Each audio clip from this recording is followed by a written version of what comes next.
Sometimes the people you fear most are the ones you need the most. Chicago, February, -20 degrees. A large man in a black leather duster slides into a yellow cab outside O'Hare Airport.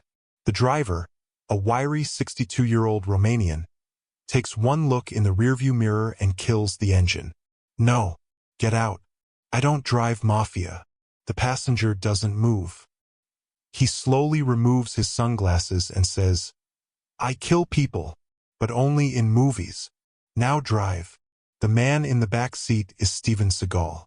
The driver is Bogdan, a man who survived a dictator's Romania and won't be frightened by a ponytail. Seagal won't leave. Bogdan won't drive.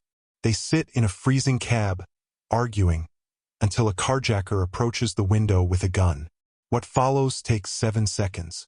But what happened during the rest of that long night? If the story satisfies you, follow for more. Now, let me take you back to how this whole thing started. Because those 7 seconds in the parking garage, that changed everything. But it didn't happen the way you think. See, the carjacker was a kid. Couldn't have been older than 19. Skinny, shaking, holding a cheap revolver sideways like he'd learned everything he knew from a movie. He tapped the passenger window with the barrel and said, Wallets, phones, now. Bogdan froze, not from fear, from anger. This was his cab, his livelihood. He'd been driving this same yellow Crown Victoria for 11 years. Paid it off himself. Every scratch on that dashboard was a story. Every dent was a Chicago winter survived. And now some kid with a sideways gun was going to take it from him. But before Bogdan could even open his mouth, the back door opened. Slowly, Seagal stepped out into the cold. And here's the thing about Steven Seagal that people forget. The man is 6'4", 260 pounds, and he moved like smoke. No rush, no panic, just calm, deliberate movement that somehow felt more dangerous than the gun. The kid turned the revolver toward Seagal. Get back in the car, man. Seagal didn't get back in the car. He took one step forward, then another. The kid's hand started shaking harder. I said get back. Now, believe me when I tell you this. What happened next took 7 seconds.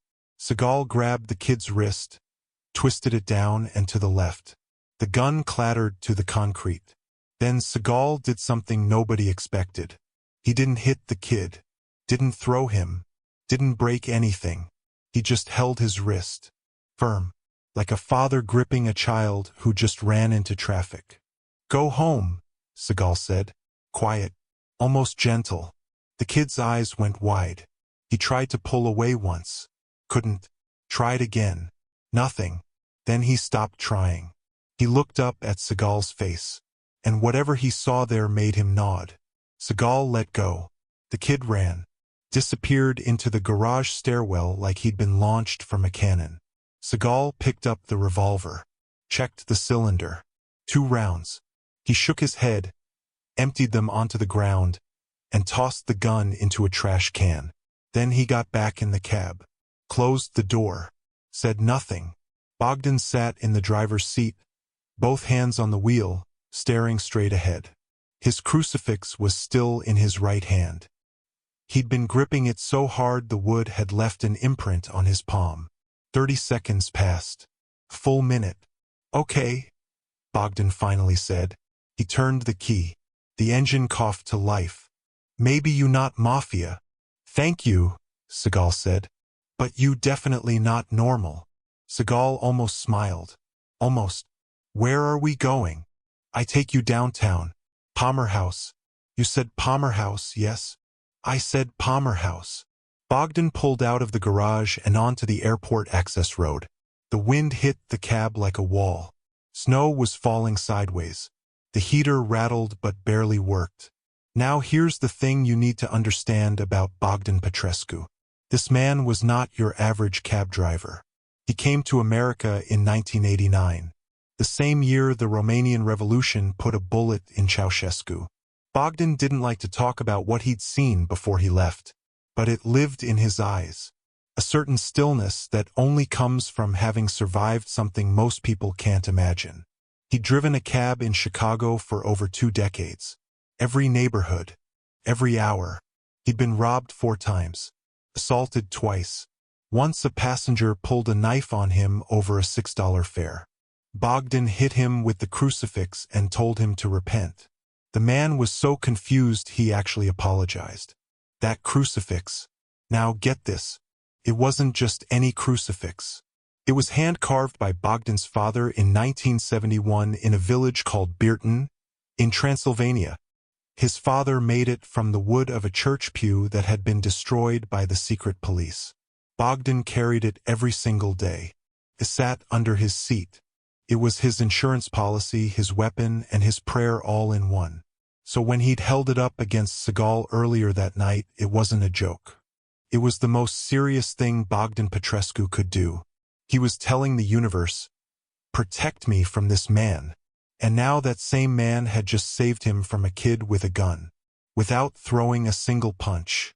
Bogdan glanced in the rearview mirror. Seagal was sitting with his eyes closed, arms folded, still wearing the leather duster. He looked like a man who hadn't slept in days, or maybe a man who never really slept at all. "You are tired," Bogdan said. It wasn't a question. "Yes. Long flight. 14 hours. From where?" "Tokyo." Bogdan nodded slowly. "I drive fast." He didn't drive fast. He drove exactly the speed limit because Bogdan Petrescu had never gotten a single traffic ticket in 23 years, and he wasn't about to start tonight. Not even for a man who could disarm a gunman in 7 seconds. They drove in silence for about 10 minutes. The kind of silence that isn't awkward. Just 2 men who had nothing to prove to each other. The snow kept falling. The wipers barely kept up. And then Seagal said something that caught Bogdan completely off guard. "You have family here?" Bogdan's hands tightened on the wheel. Just slightly, but enough that Seagal noticed. "Why you ask?" "Because you drive like a man who has someone to get home to." Bogdan said nothing for a long time. Then, quietly, "I have daughter. She lives in Chicago? She works. South Side. A diner. All-night shift." He paused. "We don't talk." "How long?" 2 years. Maybe more." Bogdan's jaw clenched. "She thinks I am stubborn old man who does not understand America. I think she is young woman who forgot where she comes from. We are both right. We are both wrong. This is how family works, yes." Seagal didn't answer, but he nodded. And Bogdan saw the nod in the rearview mirror, and it surprised him. Because it wasn't the nod of a man who was being polite. It was the nod of a man who understood. Now here's where the night took its first real turn. Because Bogdan needed gas. The gauge had been sitting on empty for 20 minutes, and he'd been ignoring it the way he ignored most problems. By pretending they didn't exist. But the engine coughed twice, and Bogdan muttered something in Romanian that was definitely not a prayer, and pulled into a Shell station on the corner of Ashland and 47th. This was not a good neighborhood at 3 in the morning. Believe me. Bogdan got out to pump gas. Seagal stayed in the back seat. And that's when a black SUV pulled into the station. 3 men got out. Not kids this time. Grown men. Heavy coats. One of them walked straight to Bogdan and said, "Petrescu, you're late on your payment." Bogdan didn't look up from the pump. "I don't owe you anything." "That's not what Darius says. Darius says you owe 3 months, $1,200. And Darius is getting impatient. Now get this." Bogdan still didn't look up. He finished pumping the gas, hung the nozzle back, screwed on the cap. Then he turned to face the man and said, in his thick Romanian accent, "Tell Darius I survived secret police who made him look like baby in diaper. I am not afraid." The man smiled. It was not a friendly smile. "Darius said you'd say that." He reached into his coat and pulled out a photograph. Held it up so Bogdan could see it. "That's your daughter. Elena. Works at Rosie's Diner. Gets off shift at 5 a.m. Walks 3 blocks to the bus stop. Alone." Bogdan's face changed. Everything changed. The stubbornness. The pride. The fearlessness. All of it drained out in 1 second. Because this wasn't about him anymore. "You stay away from her," Bogdan said. But his voice cracked. For the first time all night, Bogdan Petrescu sounded like a scared man. 1200 by Friday, old man. Or we visit Elena ourselves. The three men got back in the SUV and drove away. Bogdan stood at the pump, holding the photograph they'd left behind. His hands were shaking. Not from the cold. He got back in the cab. Didn't say a word. Didn't start the engine. Just sat there, holding that photo of his daughter walking alone on a dark street. Seagal leaned forward. Who's Darius? Bogdan's voice was flat. A man who takes money from immigrant drivers. Protection money. If you don't pay, bad things happen. Cars get burned. Windows get broken. Last month, a driver named Farouk. They broke his hand. His driving hand. He can't work now. He has 4 children. How many drivers does he control? 15. Maybe 20. All immigrants. All afraid. Are you afraid? Bogdan looked at the photograph. I was not afraid for me, but for her. He held up the photo. This changes things. Seagal sat back. He was quiet for a long time. Then he said, Drive to the diner. What? Your daughter's diner. Drive there now. Why? Because if they have pictures of her walking alone, she's not safe tonight. And neither are you. Bogdan stared at him in the mirror. You don't have to do this. This is not your problem. Drive, Bogdan. Something in Seagal's voice had changed. It was no longer the voice of an exhausted passenger. It was the voice of a man who had just made a decision. And Bogdan, despite every stubborn bone in his body, turned the key and drove south. They found Rosie's diner on a quiet block of 55th Street. Warm light spilling from the windows. A neon sign buzzing in the cold. Bogdan parked across the street and didn't move. Go inside, Seagal said. She won't want to see me. She doesn't have to want to see you. She needs to see you. There's a difference. Bogdan looked at the diner for a long time. Then he picked up his crucifix from the seat, put it in his coat pocket, and walked across the street. The bell above the door rang when he entered. And there she was, Elena, 31 years old, dark hair pulled back. Her mother's eyes, wiping down the counter of a half-empty diner at 3:30 in the morning. She looked up, saw him, and froze. Tata, she said. Father. Elena. Neither of them moved. The fluorescent lights hummed overhead. A cook was singing softly in the kitchen. Someone's coffee was getting cold. Sit down, Tata, Elena said, and her voice was careful, guarded, but she pointed to the stool at the counter, the one closest to where she was standing. Bogdan sat down. Elena poured him a coffee without asking. Black, no sugar. The way he'd always taken it. The fact that she remembered told him everything he needed to know. And for the first time in 2 years, Bogdan Petrescu was sitting 3 feet from his daughter, and the world felt almost still. Outside, in the parked cab, Seagal watched through the diner window. He could see the old man sitting at the counter. He could see the young woman pouring coffee. And for just a moment, everything was quiet. The snow fell gently. The wind died down. The city held its breath. Felt like peace. Like maybe the worst of the night was over. It wasn't. The diner door swung open hard. Not Bogdan coming back out. Someone coming in. A young man in a red jacket. Gold chain. Phone in one hand, the other hand pointing straight at Elena. Yo, Elena. Darius wants to know why your old man just showed up. He's supposed to be driving tonight. Not visiting. Bogdan stood up from the stool so fast it scraped across the floor. How do you know I'm here? The kid in the red jacket laughed. You think we don't watch the diner? Darius watches everything, old man. He's got eyes on every block between here and Cicero. He looked at Elena. Tell your pops to pay up. Or next time I come in here, I'm not just talking. Now here's the thing. This is where the whole nature of the night changed. Because up until this moment, the threat against Bogdan was about money. $1,200. Bad, yes. Scary, sure. But it was a number. Numbers can be negotiated. Numbers can be borrowed. But when that kid walked into the diner and spoke to Elena like she was nothing, like she was just another piece of leverage, That's when it stopped being about money. That's when it became about dignity. About what kind of man lets his daughter be threatened and does nothing. Bogdan took a step toward the kid. Elena grabbed his arm. Tata, don't.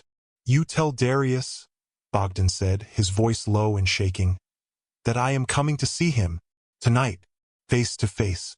Man to man. The kid stopped laughing. He looked at Bogdan like he was seeing something he didn't expect. Then he shrugged. Your funeral. He took a photo of Bogdan with his phone, flash and all, then walked out. Elena turned to her father. And now she wasn't guarded anymore. She was furious. What are you doing? You can't go see Darius. He will hurt you. He hurt Mr. Farouk. He put a man in the hospital last month. A driver from Ethiopia. The man still can't see out of his left eye. I know what Darius does. Then why would you go to him? Because I am tired, Elena. I am tired of paying. Tired of being afraid. Tired of watching good men lose their hands and their eyes so one animal can buy gold chains. Elena stared at him. Then she said something that hit Bogdan harder than anything Darius could ever do. You weren't tired enough to call me in 2 years. But you're tired enough to get yourself killed tonight. Bogdan had no answer for that. None. He just stood there with his mouth open and his crucifix in his pocket and 2 years of silence sitting between him and the only family he had left. That's when Seagal walked in. He'd been watching from the cab. Saw the kid in the red jacket enter. Saw the flash from the phone camera. And decided the cab was no longer the right place to be. He walked through the diner door and every person in the room looked up. The cook stopped singing. A trucker in the corner booth lowered his newspaper. Elena took one look at the massive man in the black leather duster and stepped back. Who is this? She said to Bogdan. He is my passenger. Seagal sat down at the counter, calm, like he'd been coming to this diner for years. He looked at Elena and said, Coffee, black, and whatever pie you have. Elena didn't move. Tata, who is this man? Bogdan sighed. His name is Steven Seagal. He says he is actor. From movies. I have never seen his movies. But he is very good at hitting people.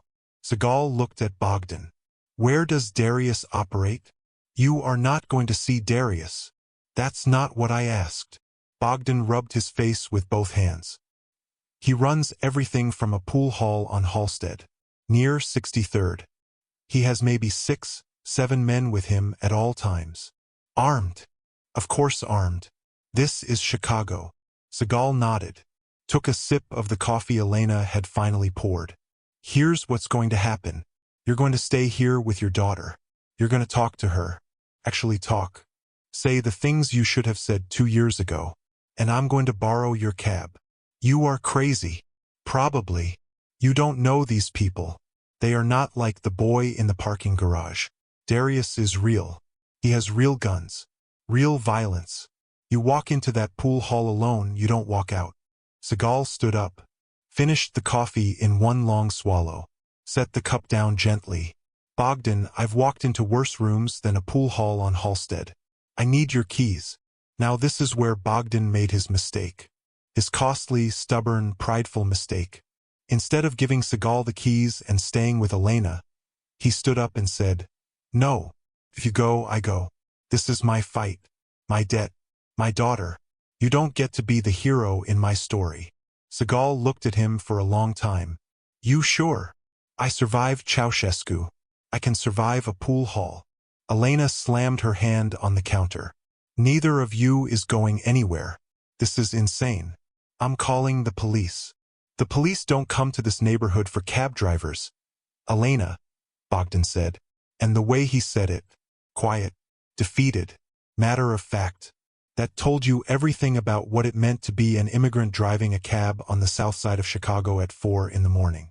Elena looked at her father, then at Seagal, then back at her father. She reached under the counter and pulled out a set of car keys. Her car keys. Rosie's got a back lot. My car's there. Take it. Don't take the cab. If they see the cab coming, they'll know it's you. Bogdan looked at his daughter. And in that moment, something broke open between them. Not forgiveness. Not yet. But something close. and understanding that they were, despite everything, still family. "Thank you, Fatimea," Bogdan said. "My girl." Elena's eyes were wet, but her voice was steel. "Bring my car back without a scratch. And bring yourself back alive. We're not done talking." Bogdan and Seagal walked out the back door of the diner and into the parking lot. Elena's car was a beat-up 2004 Honda Civic with a cracked windshield and a bumper sticker that said, "Honk if you love Sarmail." Seagal looked at it, then looked at Bogdan. "This is the car? You wanted to be hero. Heroes don't get to choose the horse." Seagal folded himself into the passenger seat. His knees hit the dashboard. Bogdan got behind the wheel, adjusted the mirror, and pulled onto 55th Street heading west toward Halsted. The clock on the dashboard read 4:17 a.m. Sunrise was in about 2 hours, and they were driving straight toward a man who had hurt every person who'd ever stood up to him. Seagal looked out the window. "Bogdan, what? If this goes wrong tonight, I want you to know something." "What?" "You're the worst cab driver I've ever had." Bogdan almost laughed. "Almost. And you are worst passenger. We are even." They drove into the dark. The pool hall on Halsted didn't have a sign. Didn't need one. Everyone on the block knew what it was. A squat brick building with blacked-out windows and a steel door. 2 men stood outside smoking despite the cold. They weren't security. They were a message. This place was watched. Bogdan parked Elena's Civic half a block away. Killed the headlights. They sat in silence. "How do you want to do this?" Bogdan asked. Seagal was studying the building, counting exits, counting men, the way he used to do on film sets. Except this wasn't a set. There were no stunt coordinators, no choreography, no second takes. "Front door," Seagal said. "We walk in like we belong. We don't belong." That's never stopped me before. They got out of the car. The cold hit them immediately. Bogdan pulled his coat tighter and touched the crucifix in his pocket. Seagal didn't adjust anything. He just walked, straight toward the front door. Long stride, shoulders square. That slow, deliberate movement that made the 2 smokers stop mid-drag and stare. "Closed," one of them said. Seagal didn't slow down. "Open for us." The smoker stepped forward. He was big. Not Seagal big, but big enough to think he was. "I said closed, man. Turn around." Seagal stopped, looked at him, and here's the thing about Steven Seagal in person. On screen, you see the ponytail and the squinting eyes and maybe you laugh a little. In person, up close, in a dark alley at 4:30 in the morning, there is nothing funny about him. The man radiated something that most people only feel once or twice in their lifetime. A complete and total absence of fear. The smoker felt it. You could see it hit him. That instinct. That animal part of the brain that says, "This one is different. This one you don't push." He stepped aside. Seagal opened the door. Bogdan followed him in. Inside, the pool hall was exactly what you'd expect. 4 tables. A bar on the left. Bad lighting. Music playing from a speaker that had seen better decades. And at the far table, leaning over a shot, surrounded by 6 men, was Darius. Now, believe me, Darius was not what Bogdan had described. Bogdan made him sound like a monster, some kind of giant. In reality, Darius was average height, average build, clean-shaven, wore a simple black tracksuit and white sneakers. He looked like he could have been anybody's neighbor. And that's what made him dangerous. Because the violence didn't live on the surface with Darius. It lived underneath. In the calm way he moved. In the flat way he spoke. In the way his eyes took in the room and calculated everything in it like a math problem. Darius looked up from his shot. Saw Bogdan. Then saw Seagal. He set down the pool cue slowly. "Petrescu," he said. "You brought a friend." "I brought a passenger," Bogdan said. One of Darius's men moved toward the door behind them. Seagal didn't turn around, but he shifted his weight slightly. Just slightly, and the man stopped. Darius noticed that. He noticed everything. "Who are you?" he asked Seagal. "Doesn't matter. What matters is that you're going to leave Bogdan alone. You're going to leave his daughter alone." And you're going to stop extorting every immigrant driver on the South Side. Darius laughed. It was a short, dry laugh. The kind that isn't really a laugh at all. And why would I do that? Because I'm asking nicely, and I only ask once. The room got very quiet. 6 men, all armed, all looking at Darius, waiting for the signal. Darius tilted his head. You know what I think? I think the old man brought himself a bodyguard. Some big guy in a leather coat. And I think that big guy doesn't know where he is. I know exactly where I am, Seagal said. Then you know you're not walking out of here. This is the part of the story where I need you to understand something. What happened next took less than 20 seconds. And it didn't happen the way it happens in movies. There was no dramatic pause. No slow motion. No music swelling.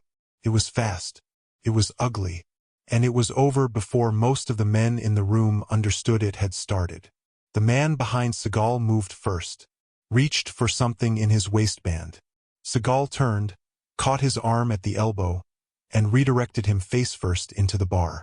The man's forehead hit the wood with a sound like a bowling ball dropping. He didn't get up. 2 more came from the left.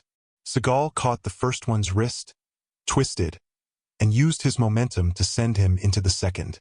Both of them crashed into a pool table. Balls scattered across the felt and onto the floor. A 4th man pulled a knife. Now get this. Seagal didn't dodge the knife. He stepped into it, caught the man's hand, bent it backward until the knife dropped, then put him on the floor with a joint lock that made every person in the room wince. The 5th man ran. Just turned and ran out the back door. Gone. The 6th man, the one standing closest to Darius.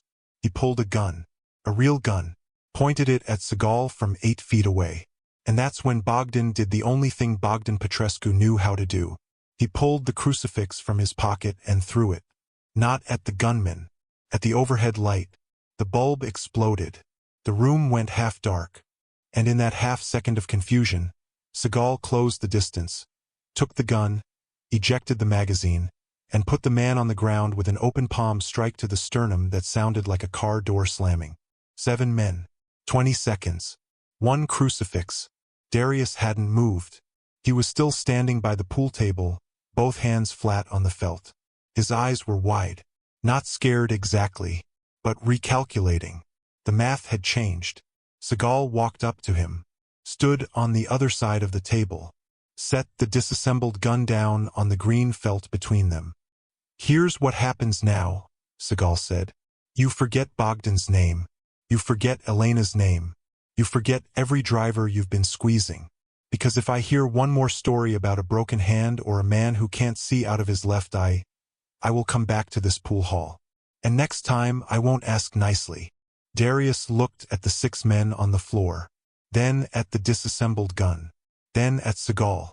Who are you? He whispered. Bogdan, standing by the broken light with plaster dust in his hair and his crucifix somewhere on the floor, answered for him. He is Steven Seagal. He is actor. From movies. And you should be thankful he is retired. If this story has kept you this long, do me a favor. Subscribe and follow. Because the ending of this night is something you won't see coming. Bogdan found his crucifix on the floor near the broken light. It had a small crack down the center, right through the middle of the cross. He picked it up, ran his thumb over the split, and put it back in his pocket without a word. They walked out the front door. The 2 smokers were gone. The street was empty. The first pale blue of dawn was creeping along the edges of the sky, and the snow had finally stopped. They drove back to Rosie's diner in silence. Elena was waiting at the door. She saw her father step out of the Civic and she didn't say anything. She just walked over and put her arms around him. Bogdan stood there, stiff at first, like he'd forgotten how to be held. Then his shoulders dropped. His hands came up, and he held his daughter in the middle of a frozen parking lot while Steven Seagal sat in the passenger seat and looked the other way. Because some moments are not for an audience. When Bogdan came back to the car, his eyes were red. He didn't explain. Seagal didn't ask. They drove back to the cab at O'Hare in Elena's Civic, picked up the Crown Victoria, and Bogdan finally drove Seagal to the Palmer house. The ride was quiet. Not the silence of strangers this time. The silence of two men who had been through something together and didn't need to narrate it. But somewhere around Michigan Avenue, Bogdan taught Seagal 3 Romanian curse words.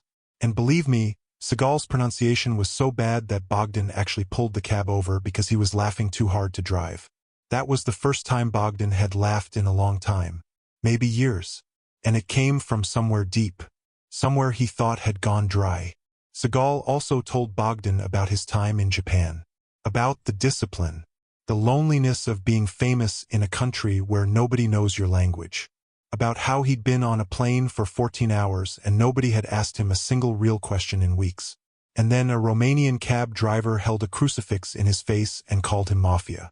And for the first time in a long time, he felt like someone was actually looking at him. Not the movie star. Not the brand. Just the man in the back seat. They pulled up to the Palmer house at 5:45 in the morning. The doorman looked at the yellow cab, then at Seagal stepping out, then at Bogdan behind the wheel and decided not to ask questions. Seagal reached into his coat and pulled out a $1,000 bill. Held it through the window. Bogdan looked at it. Then at Seagal. I don't take mafia money. Bogdan, for the last time. I'm an actor. Bogdan squinted at him. Dead serious. The same look he'd had at the airport 12 hours ago. Yes, you are actor. This I believe now. He paused. But you are also definitely little bit mafia. Seagal laughed. A real laugh. Full and loud and unexpected. The kind of laugh that surprises even the person it comes from. The doorman flinched. Bogdan pushed the money back. Keep it. You already paid. I didn't pay the fare. You paid something better. You showed my daughter her father is not just stubborn old man. He tapped the cracked crucifix through his coat pocket. This is enough. Seagal stood on the curb and watched the yellow cab pull away from the hotel.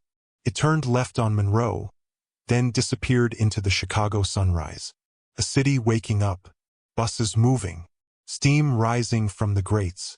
And somewhere on the south side, a young woman named Elena was finishing her shift, knowing her father would be back. Bogdan Petrescu drove home that morning with a cracked crucifix, an empty gas tank, and the strange, unfamiliar feeling that the world had gotten a little smaller overnight. Not in a bad way. In the way that happens when you meet someone who sees you for who you actually are. Beneath the stubbornness. Beneath the leather. Beneath the fear. Sometimes the people you fear most are the ones you need the most. He never did watch a Steven Seagal movie.